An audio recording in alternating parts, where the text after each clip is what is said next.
សួស្តីបងប្អូនទាំងអស់គ្នាសូមស្វាគមន៍មកកាន់កម្មវិធីសុខភាពថ្ងៃនេះយើងនាំមកស្ដាប់ពីការចែករំលែកនៃបទពិសោធន៍របស់បងស្រីម្នាក់ដែលធ្លាប់ប្រឈមមុខជាមួយនឹងបញ្ហាសុខភាពយ៉ាងធ្ងន់ធ្ងរតែសុខភាពរបស់បងស្រីមានការផ្លាស់ប្ដូរយ៉ាងដូចម្តេចខ្លះក្រោយពីបានស្គាល់និងប្រើប្រាស់ទឹកដោះដំបូងករបស់ Alpha Lipid Lifeline សូមអញ្ជើញបងស្រីជាអ្នកវិចូលរួមជាមួយយើងជំរាបសួរបងសូមអរគុណណាស់ដែលបានចូលរួមកម្មវិធីសុខភាពរបស់យើងថ្ងៃនេះហ្នឹងហើយជំរាបសួរអូនចា៎ខ្ញុំមានភាពសប្បាយរីករាយណាស់ដែលបានចូលរួមក្នុងកម្មវិធីសុខភាពពេលនេះដោយសារខ្ញុំមានឱកាសក្នុងការចែករំលែកដល់អ្នកដែលឈឺដូចខ្ញុំស្វែងយល់ពីការថែទាំសុខភាពមុននេះយើងបានឃើញបងចែករំលែកនៅក្នុងកម្មវិធី New Image តែបងអាចចែករំលែកបទពិសោធន៍បន្ថែមសម្រាប់វីដេអូនេះបានទេចាបានអូននិយាយប្រវត្តិពីខ្ញុំពីដើមហេតុនៃការឈឺតាមឡើយខ្ញុំនៅក្មេងខ្ញុំ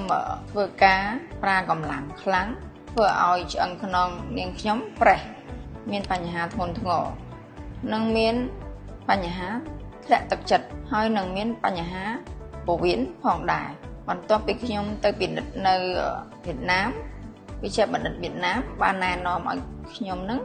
ត្រូវធ្វើការវះកាត់ដាក់ដែកក្នុងឆ្អឹងមួយជីវិតលោកគ្រូវិជ្ជាបណ្ឌិតឲ្យខ្ញុំធ្វើការវះកាត់ខ្ញុំមិនបានសម្រេចចិត្តវះកាត់នៅពេលនោះទេខ្ញុំត្រឡប់មកផ្ទះវិញដើម្បីសិក្សាពិចារណាឲ្យបានច្បាស់សិនតែជាសំណាងល្អខ្ញុំក៏បានប្រើ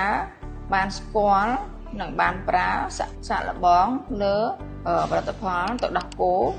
Alpha Lipid Lifeline ហើយមួយទៀតអ៊ីបានប្រើប្រាស់ទឹកដោះគោ Alpha Lipid Lifeline ហើយសុខភាពរបស់អ៊ីបានមានការប្រែប្រួលឬវិវត្តទៅបែបម៉េចដែរអ៊ី